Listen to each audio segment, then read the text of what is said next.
2024년 6월 29일자 부르신 성경과 함께를 시작하겠습니다. 오늘은 시편 97편부터 103편까지 내용을 준비를 했습니다. 오늘 또 이 시편을 통해서 기도를 배우고 우리의 인생에 대해서 조금 더 기쁘게 생각할 수 있는 그런 시간이 되었으면 합니다.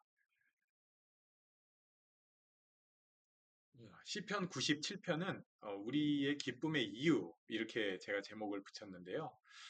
왜 기뻐할까?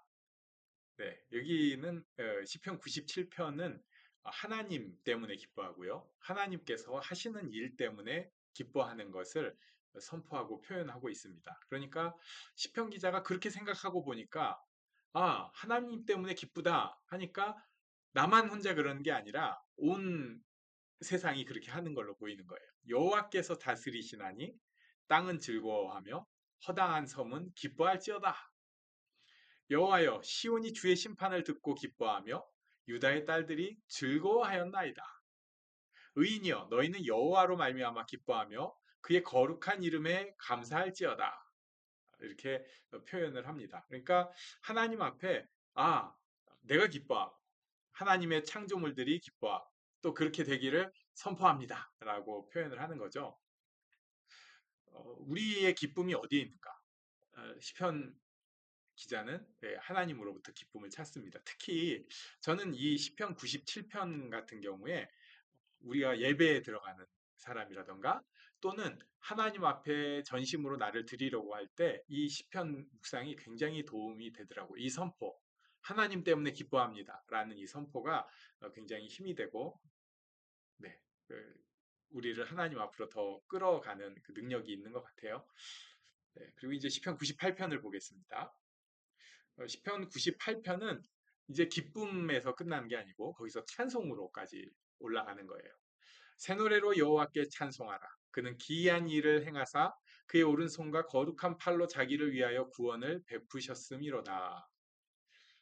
땅끝까지 이르는 모든 것이 우리 하나님의 구원을 보았도다. 왜 찬송합니까? 하나님께서 구원을 베푸셨으니까. 그리고 그 증거들이 있으니까.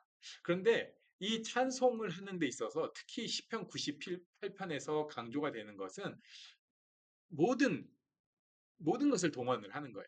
예를 들면 온 땅이 여호와께 즐거이 소리칠지어다. 소리내어 즐겁게 노래하며 찬송할지어다.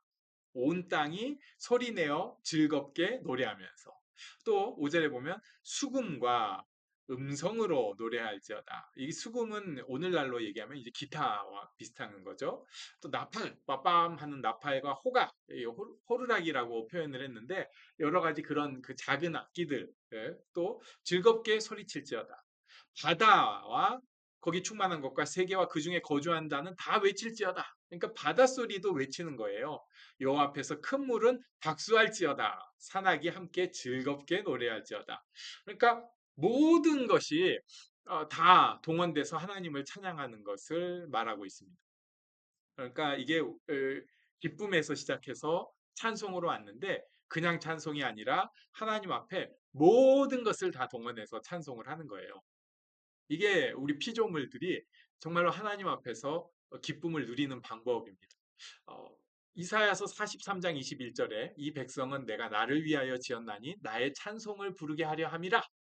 그러니까 하나님의 창조 목적은 우리가 하나님 앞에 기쁨으로 나아가는 것, 그리고 찬양하는 것이에요. 물론 어떤 사람은 굉장히 좋은 기교로 참 멋지게 이 시대에 또 어울리는 그런 찬양을 잘하는 사람도 있지만 우리 중 많은 수는 그렇게는 못하잖아요. 그렇지만 그런 자기의 모습 가운데에서도 최선을 다해서 할 수 있는 걸로 찬양을 하고 이게 나 혼자가 아니라 우리 모두가 그렇게 찬양으로 모여질 때 이 찬송이 능력이 있고 하나님 앞에 기쁨의 찬양이 될 수 있다. 이렇게 볼 수 있겠습니다. 시편 99편은 만나 주시는 하나님 제가 이렇게 제목을 붙였는데요. 일단 99편에 나오는 하나님은 거룩하신 하나님입니다. 계속해서 하나님의 거룩을 1절부터 얘기를 하는데 제가 거기는 그냥 생략을 했고요. 하나님은 거룩하시는데 이 거룩한 하나님 앞에 나간 사람들이 있어요. 여기 모세, 아론 대표로 6절에 보니까 또 사무엘 있습니다. 이 사람들이 하나님 앞에 나아갈 때 어땠는가? 간구를 했더니 하나님께서 응답을 해주시는 거죠. 또 7절에 보니까 여호와께서 구름 기둥 가운데, 이것은 하나님의 영광의 임재를 뜻합니다. 영광의 임재 가운데 그들에게 말씀하셨습니다. 하나님께서 말씀하셨고 그들은 증거와 율례를 지켰다. 그러니까 하나님께서 말씀하시고 이 모세 또 아론, 사무엘로 대표되는 하나님의 백성들은 지켰다. 그것을 9절에 보면은 예배로 표현을 하고 있어요. 너희는 여호와 우리 하나님을 높이고 그 성산에서 예배할지어다. 여호와 우리 하나님은 거룩하시다라고 얘기를 하면서 이 처음 부분과 뒷부분에서 거룩하신 하나님, 그 하나님 앞에 나아간 사람들, 그리고 하나님께서 말씀하시고 듣고 또 우리는 간구하고 하나님 응답하시고. 근데 여기에서 어, 중요한 그, 이렇게 하나님의 백성과 그리고 하나님 이 사이를 연결시키는 중요한 모티브가 있는데 그게 용서입니다. 하나님께서 용서로 받아주신 거예요. 아론, 모세, 사무엘, 그리고 지금은 우리를 우리가 이제 기뻐하고 찬양하고 좀 전에 봤잖아요. 전심으로 기뻐하고 전심으로 찬양하는 거 예배예요. 그렇게 하나님 앞에 나아가고 하나님께 또 그 가운데 간구하고 또 우리 찬양으로 하나님을 높일 때 하나님께서 들어주시고 우리의 간구를 들어주셔요. 그리고 또 하나님께서 그 가운데 우리한테 말씀해 주시고 우리가 그것을 듣습니다. 그런데 이게 너무 아름답고 귀한 일인데 여기 사이에 본드, 우리 인간으로는 어찌할 수 없는 그 본드가 필요한데 그게 하나님의 용서. 우리는 알죠. 이 용서는 결국 십자가에서 완성이 됐고 하나님의 그 용서를 예수님께서 십자가로 보여주셨어요. 그래서 그 보혈 피로 우리의 죄를 다 씻어주셨고 우리가 하나님 앞에 이렇게 간구할 수 있게 하셨고 하나님의 말씀을 듣게 해주셨습니다. 네. 그러니까 99편은 만나주시는 하나님, 예배, 이 거룩하신 하나님과 우리의 연약한 인간이 만나는 것을 보여주고 있는데 거기에서 중요한 모티브 용서다. 이것을 보여주고 있습니다. 그럼 이제 100편으로 가볼게요. 100편은 우리가 암송했던 시죠. 그리고 선포시입니다. 온 땅이여 즐거운 찬송을 부를지어다. 우리는 그의 것이고 그의 백성이고 그의 기르시는 양이다. 그렇기 때문에 우리는 감사하고 찬송함으로 나아간다라고 되어 있는데 이 여호와 하나님에 대해서 이 시편 100편이 또 굉장히 중요한 걸 말씀을 하고 있어요. 좀 전에 우리 99편에서 하나님은 우리에게 용서로 우리를 만나 주셨다는 표현을 했는데 그 하나님은 100편에는 어떻게 그림 그리고 있는가? 선하시다. 좋으신 하나님이에요. 좋으신 하나님. 그리고 인자하심이 영원하다. 예. 인자하심은 언약에 근거한 사랑. 그런데 그것이 영원하다. 또 그의 성실하심, 신실하심이라고 할 수 있죠. 믿을만 하다는 거예요. 변함이 없으시는 거예요. 그러니까 어제 이랬다가 변덕하고 이게 아니고 하나님은 충실하게 계속해서 약속해 주시고 지켜 주시고 돌보시는데 그게 대대의 이릅니다. 그러니까 끊어지지 않는 거예요. 하나님 좋으신 하나님이시고 그 사랑이 영원하시고 그 성실하심이 끝나지 않는다. 그런 하나님이 우리를 용서하시고 우리의 예배를 받아주십니다. 그렇기 때문에 시편 100편은 굉장히 감동의 찬양을 하는 거예요. 또 온 땅이여 여호와께 즐거운 찬송을 부르지어다. 지금 우리가 보고 있는 것, 그러니까 오늘 97편부터 시작해서 8, 9, 100편까지 왔잖아요. 그리고 이제 105편까지 계속해서 이런 찬양으로 막 선포하면서 나아갑니다. 그런데 저는 그런 생각을 해요. 이런 감동이 좀 우리한테 있으면 좋겠어요. 예. 참 찬양도 그런 것을 잘 표현하는 찬양들이 있으면 좋겠어요. 우리의 그 하나님 앞에 감사합니다, 기쁩니다, 좋으신 하나님 너무 좋아요. 이런 것을 표현하는 찬양들이 계속해서 잘 나오면 좋겠는데, 네. 이게 참 우리한테 마땅히 할 바고 우리가 할 수 있는 그런 그 참 감동이라고 생각을 합니다. 시편 100편은 그것을 보여주고 계세요. 하나님 좋으신 하나님, 그 사랑이 끝이 없으시고 그리고 그 성실하심, 신실하심이 끝이 없으신, 끝나지 않으시는 하나님이십니다. 그 하나님 앞에 찬양을 합시다. 이게 이제 시편 100편이었습니다. 자, 그런데 이제 여기 101편에서 갑자기 조금 이상한 시가 나옵니다. 뭐좀 얘기가 그렇게 그 100편까지 막 선포, 찬양 이랬는데 약간 분위기 전환이 생겨요. 102편도 그렇고 좀 그런데 이 101편을 마틴 루터가 이렇게 표현을 했어요. 이 시는 다윗 왕의 거울이다. 그러니까 왕궁 벽에다가 자기 초상화를 원래 왕들이 그려놓잖아요. 근데 그게 아니고 선한 왕이 행동하고 있는 모습을 시편 101편에 쫙 기록을 해가지고 그걸 보는 거예요. 그러니까 요새식으로 얘기하면요, 선한 왕의 vlog라고 할 수 있는 거예요. 선한 왕이 이렇게 딱 비디오로 찍어 놓고 그걸 이렇게 하는 거야 이렇게 보여주는 거죠. 그래서 이것은 이 시는 시편 101편은 지도자들의 거울 혹은 군주의 시편 이렇게 불리기도 했습니다. 이 시편에서 2절부터 이렇게 시작해요. 나는 내가 완전한 길을 주목하오리니 주께서 어느 때나 내게 임하시겠나이까. 내가 완전한 몸으로 내 집 안에서 행하리이다 얘기를 하면서 군주는 집안부터 시작을 해야 된다. 이렇게 또 얘기를 하고 있어요. 다윗은 그 좀 여기서 약점이 보일 수 있고, 그리고 우리도 집안부터 정말 완벽하게 하나님 앞에 나아가는 게 어려운 일인데, 그렇기 때문에 오히려 더 집안을 강조하는 것일 수 있겠습니다. 사악한 마음이 떠날 것이다. 악한 일이 내가 알지 않을 것이다. 이웃을 은근히 헐뜯는 자는 멸할 것이고 눈이 높고 마음이 교만한 자를 용납하지 않겠다. 충성된 자를 찾고 완전한 길에 행하는 자를 찾겠다. 거짓을 행하는 자는 내 집 안에 거주하지 못하며 거짓말하는 자는 내 목전에 서지 못하겠다. 아침마다 내가 이 땅의 모든 악인을 멸할 것이다. 이렇게 얘기하면서 다윗 왕이 그러니까 거울처럼 보고 자기가 이렇게 할 것입니다를 보여주는 시였다고 루터가 평가를 하고 이제 많은 이들이 거기에 동조를 해서 이렇게 설명을 합니다. 근데 저는 여기서 조금 더 생각을 해보게 돼요. 이게 이제 거울이라는 표현도 썼는데 저는 이 거울과 또 하나로 같이 가는 게 선포라는 생각이 듭니다. 그러니까 우리 입술에 선포가 있는데요. 또는 우리가 글로 선포하는 게 있고요. 또는 기도로 선포하는 게 있을 수 있어요. 하나님 앞에서 사람들 앞에서 우리가 그런 선포가 있습니다. 아침에 일어나 가지고 뭐 옛날에 유치하게 이런 거 있었죠. 할 수 있다, 뭐 할 수 있다, 뭐 이런 건데 꼭 그런 게 아니더라도 어, 자기가 마음으로 또는 입술로 뭔가를 그림을 그린 겁니다. 나는 이런 사람입니다. 나는 이런 사람이 되기를 원합니다. 그렇게 하는 거예요. 그리고 그런 사람은 그렇게 됩니다. 네. 하나님께서 그렇게 이끌어 가세요. 어, 나는 이런 사람입니다. 이런 사람이기를 원합니다. 처음에는 자기 삶하고 괴리가 있을 수 있지만 하나님께서 그렇게 바꿔 가시는 거예요.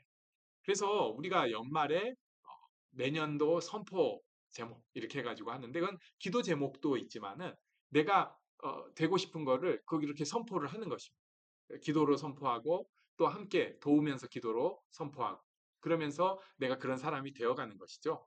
저는 시편 101편이 다윗 왕에게 있어서 그러니까 거울도 되지만은 일종의 선포라고 저는 보게 됐어요. 그러니까 루터는 이걸 그냥 거울이다 이렇게 생각을 했는데 이게 선포구나. 지금 자기한테 오히려 집안 다스리는 게 좀 힘들었던 다윗 왕이 그것을 오히려 선포하고 하나님 앞에서 그렇게 외쳐서 저 그거 원합니다. 저 그렇게 되겠습니다. 하는 몸부림이었구나 생각도 하게 됐습니다. 우리도 이런 면에서 우리가 하나님 앞에서 이런 선포하는 축복이 있으면 좋겠어요. 그리고 그 입술이 그대로 하나님 앞에 열매를 맺어서 우리가 선포하는 대로 하나님 앞에 쓰임 받고 또 사람들에게 빛이 될 수 있는 그런 모습이 되었으면 좋겠습니다. 네, 이게 시편 101편이었고요. 이제 102편으로 가면은 괴로운 사람의 찬양이라고 되어 있는데요.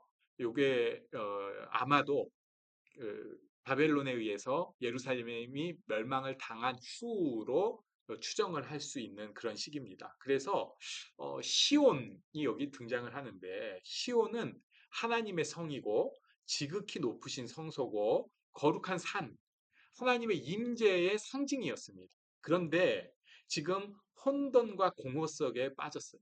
무슨 뜻이냐? 시온이 무너졌던 것을 우리가 볼 수 있습니다. 이 시편에서 명확하게 드러나지는 않는데 시편 그 뉘앙스가 시온이 무너졌구나.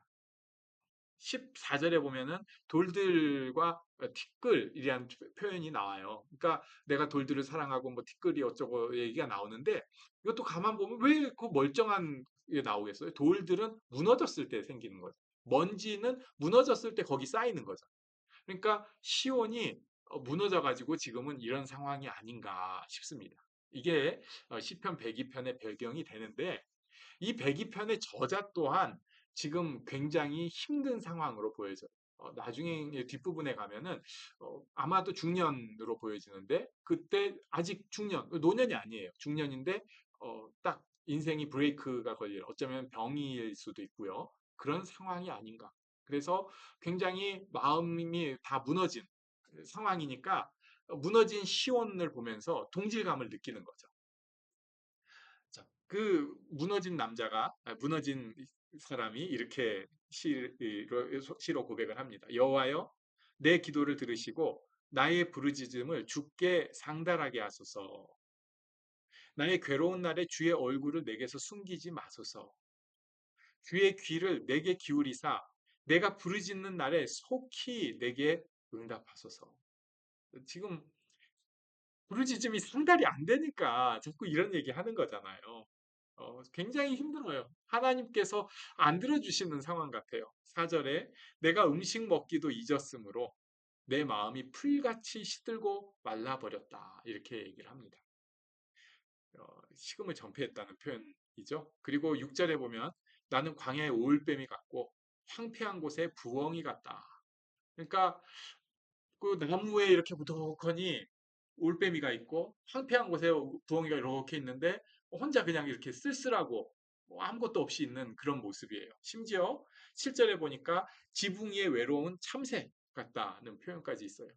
참새는 원래 좀 그래도 몇 해 같이 다녀야 되는데 그냥 이 작은 새가 가만히 있는 그게 자기 신세 같은 거예요. 어, 원수들은 비방하고 어, 나 대항하여 날뛰는 자들이 나를 가리켜서 맹세합니다. 그러니까 저 끝났다 이렇게 하는 거죠. 그 와중에도 이 사람은 하나님에 대해서 신뢰를 선포를 해요. 중간에 여호와여 주는 영원히 계시고 주에 대한 기억은 대대에 이르리이다. 여호와께서 빈궁한 자의 기도를 돌아보시며 그들의 기도를 멸시하지 아니하셨도다. 여호와께서 그의 높은 성소에서 굽어보시며 하늘에서 땅을 살펴보셨으니 이는 갇힌 자의 탄식을 들으시며 죽이기로 정한 자를 해방하사 여호와의 이름을 시온에서 그 영예를 예루살렘에서 선포하게 하려 하심이라. 그때 민족들과 나라들이 함께 모여 여호와를 섬기리로다. 중간에서 하나님에 대한 신뢰, 하나님에 대한 믿음의 그 기억들을 되살려서 이야기를 하고 있습니다. 그러면서 이제 자기 얘기를 또 하는 거죠. 그가 내 힘을 중도에 쇠약하게 하시며 내 날을 짧게 하셨도다. 나의 말이 나의 하나님이여 나의 중년에 나를 데려가지 마옵소서. 주의 연대는 대대에 무궁하니이다. 여기서 이제 자기 지금 상황을 얘기를 해요. 자, 그러면은 무너진 시온 그리고 꺾여 있는 중년 이것에 대해서 이 시편은 마지막에 어떻게 표현을 하는가? 25절에 보면 하나님께서 땅의 기초를 놓으셨고 하늘도 주의 손으로 지으셨다 한 다음에 26절 천지는 없어지려니와 그러니까 하나님께서 만드신 하늘과 땅은 없어지지만 하나님은 영존하신다. 시온이 지금 무너졌어요. 하나님의 임재의 상징인 그 하나님의 집, 하나님의 성전인 시온이 무너졌지만 천지는 없어져도 하나님은 영존하신다. 그것들은 다 옷같이 낡으리니 의복같이 바꾸시면 바뀌려니와 주는 한결같으시고 주의 연대는 무궁하리이다. 이 시편 기자가 여기서 놀라운 걸 안 거예요. 혹 시온이 무너졌다 할지라도 하나님은 영원하시다. 그 모든 것을 만드신 하나님은 영원하신 하나님, 그리고 영광 받으시는 하나님이시다. 이것을 이야기합니다. 자, 무너진 시온이 그렇게 영원하다면 나는 어떤가? 주의 종들의 자손은 항상 안전히 거주하고 그의 후손은 주 앞에 굳게 서리이다. 여기서 주의 종들의 자손, 그의 후손 이런 표현을 해서 나는 그냥 없어도 우리 후손들만 잘 되면 돼라고 표현을 할 수도 있는데, 이것은 하나님 앞에 선 백성 전체 이 그 가계를 뜻한다고 보면 됩니다. 그러니까 나도 포함이 되는 거예요. 하나님 앞에서 항상 안전히 거주하고 굳게 설 것이다. 사람들은 아프면은 안전하지도 않고 굳건하지도 않아요. 예. 요즘 같으면 돈이 없으면 안전하지도 않고 굳건하지도 않아요. 사람들과 관계가 끊어지면 안전하지도 않고 굳건하지도 않아요. 그러나 하나님 앞에 선 사람은 어떤 상황에도 안전하고 굳건합니다. 이것을 시편 기자가 얘기를 하는 거죠. 음. 영원하신 하나님, 지존하신 하나님, 그리고 그 하나님을 따르는 사람이 하나님 앞에 안전하고 든든하고 굳게 서 있습니다. 그러니까 괴로운 사람이 시온을 생각하면서 시온 무너졌고 나도 괴롭지만 하나님은 영원하시고, 그리고 나도 하나님 앞에 든든합니다. 라는 것을 시편 102편으로 고백을 하고 있습니다. 시편 103편으로 가볼게요. 네, 시편 103편은 송축으로 시작하고 끝이 납니다. 내 영혼아 여호와를 송축하라. 1절이 그렇게 됐죠. 마지막 절 22절 끝에 내 영혼아 여호와를 송축하라. 내 영혼아 여호와를 송축하라. 이것은 명령이면서 다짐이에요. 내 영혼아 여호와를 송축하라. 하나님을 찬양할 수밖에 없는 상황을 뜻합니다. 그리고 내 속에 있는 것들아 다 그의 거룩한 이름을 송축하라. 근데 이 내 속에 있는 것들이 원래 내장을 뜻하는 거래요. 근데 이 내장 좀 징그러운데 우리 속 안에 있는 모든 것까지 하나님을 송축하라. 이렇게 그러니까 내 전 존재로 하나님을 송축하자. 뭐 이런 고백이라고 할 수 있는 거죠. 내 영혼아 여호와를 송축하며 그의 모든 은택을 잊지 말지어다. 그가 내 모든 죄악을 사하시며 내 모든 병을 고치시며 내 생명을 파멸해서 속량하시고 인자와 긍휼로 관을 씌우시며 좋은 것으로 네 소원을 만족하게 하사 내 청춘을 독수리같이 새롭게 하시는도다. 네, 참 놀라워요. 네, 참 진짜 이 시를 잘 쓰는 사람은 이거 뭐라고 표현해? 천재예요, 천재. 우리 안에 있는 그걸 다 이렇게 끄집어내는 표현들이잖아요.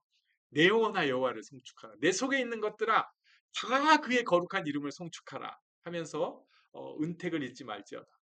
인자와 긍휼로 관을 씌우시고 좋은 것으로 만족하게 내 소원을 만족하게 하사 내 청춘을 독수리같이 새롭게 하신다. 예.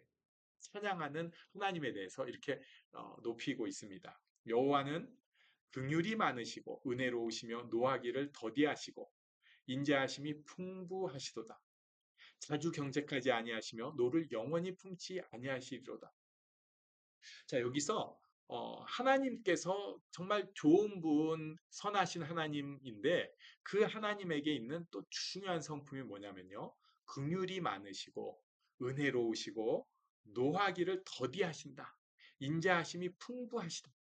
이렇게 표현을 하고 있어요. 결국 우리를 용납하고 용서하시는 하나님이라.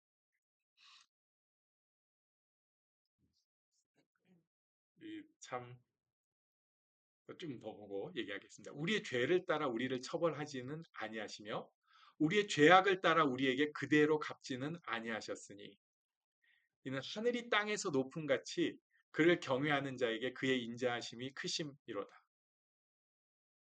공이 서에서 먼 것 같이 우리의 죄과를 우리에게서 멀리 옮기셨으며 아버지가 자식을 긍휼히 여김 같이 여호와께서는 자기를 경외하는 자를 긍휼히 여기시나니 이는 그가 우리의 체질을 아시며 우리가 단지 먼지뿐임을 기억하심이로다. 네. 아우, 네, 놀라운 시예요. 정말 그렇죠. 네, 우리를 그대로 받아주시는 겁니다. 그리고 우리가 참 철딱서니 없이 하나님 앞에 부끄러운 일들을 많이 저지르고 다니는데, 그리고 또 우리가 하나님 자녀라고 하잖아요. 예수 믿는 사람이라고 하잖아요. 그래 놓고는 어디 가서 삽질만 하고 있는 거예요. 나는 뭐 신앙생활 제법 하는 척 하면서 온갖 종류의 우상을 내 삶에서 절대 안 자르고, 그 우상 쓰다듬 쓰담 쓰담 하면서 이건 내 거야, 이건 내 거야, 하하 좋아 하면서 사는 게 우리 인생이에요.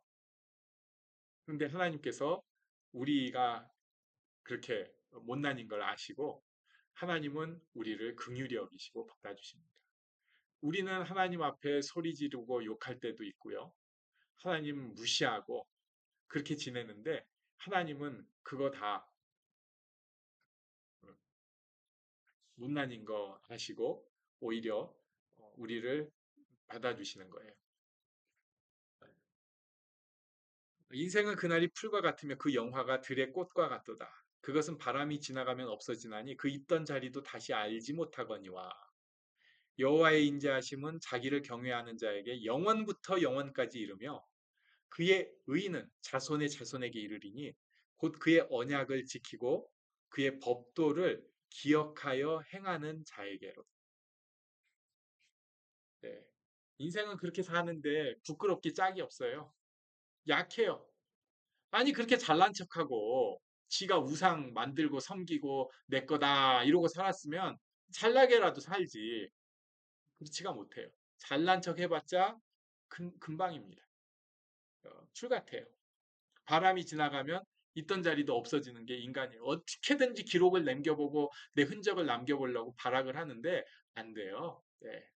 그런데 하나님께서는 그런 우리를 아시고 오히려 그 사랑으로 우리를 지키고 인도해 주십니다.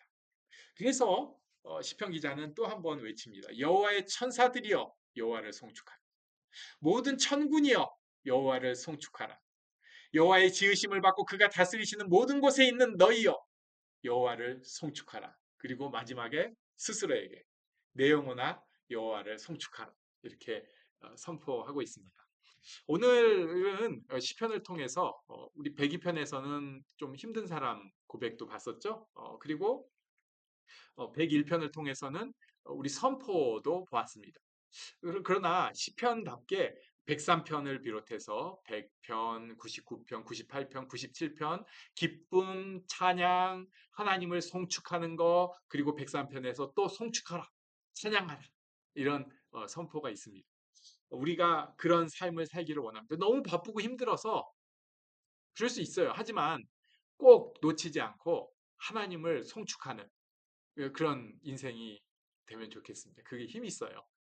어딜 가든지, 미국에 있든지, 한국에 있든지, 어디 직장에 있든지, 가정에 있든지, 어떤 사람들과 함께 있을지라도 하나님 앞에 찬양하는 마음, 찬양하는 입술이 되기를 원합니다. 또 어떤 상황에 있을지라도 혼자 있을 때 하나님 앞에 송축으로, 찬양으로 나아가는 이 축복을 우리가 다 누리면 좋겠어요. 네, 오늘 평안한 밤 보내시고 내일 또 복된 주일 맞이하시기를 바랍니다. 오늘은 여기까지 하도록 하겠습니다. 감사합니다.